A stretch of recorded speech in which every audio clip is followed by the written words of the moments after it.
Well, let's continue from the last video where I left off, and really it's an example problem, but let's review just a little bit.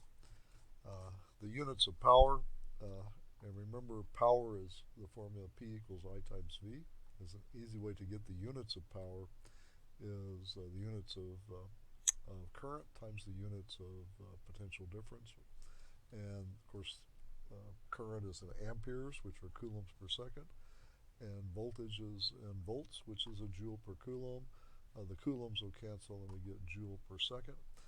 So the units of electrical power are like the units of any power, is a joule per second, and a joule per second is just a watt, capital W for watt, and is 1 joule per second. Notice also, it's also convenient to have the electrical conversion, namely, if I leave amps and amperes and volts, then unit of watts, so 1 watt is an ampere times a volt, and sometimes that's useful in conversions. Most of the time, you'll be dealing with either watts, that's fairly low power, or kilowatts, or megawatts, so be sure to convert those. And I'll give you a typical example. Actually, this is an example that you could have gotten last semester when you covered electrical power. In this example, if it costs 10 cents per kilowatt hour for electricity,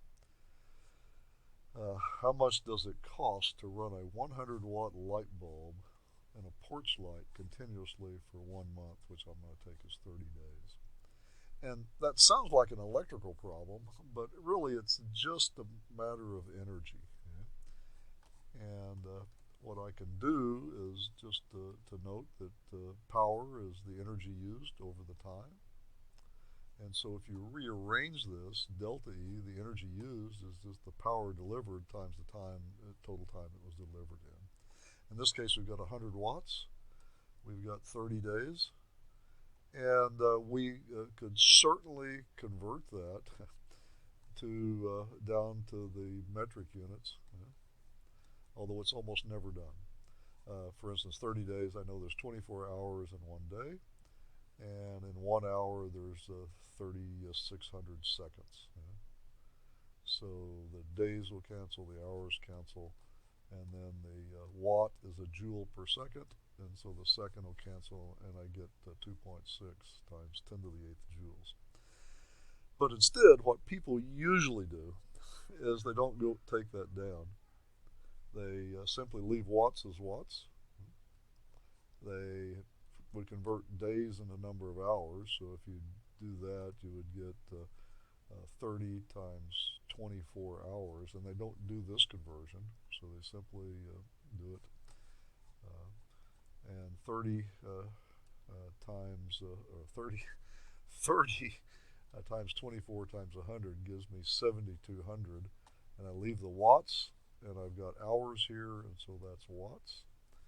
And then the 1,000 to 72,000 is 10 to the 3, which is a kilo, so it's 72 kilowatt hours.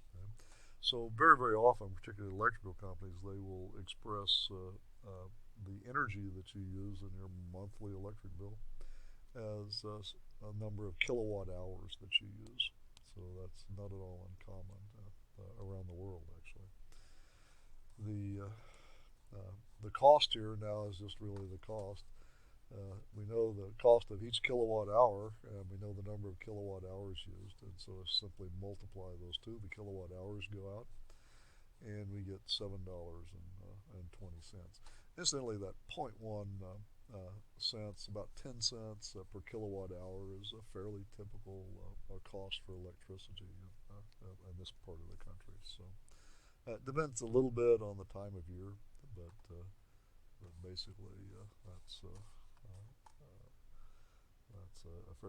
fairly good value.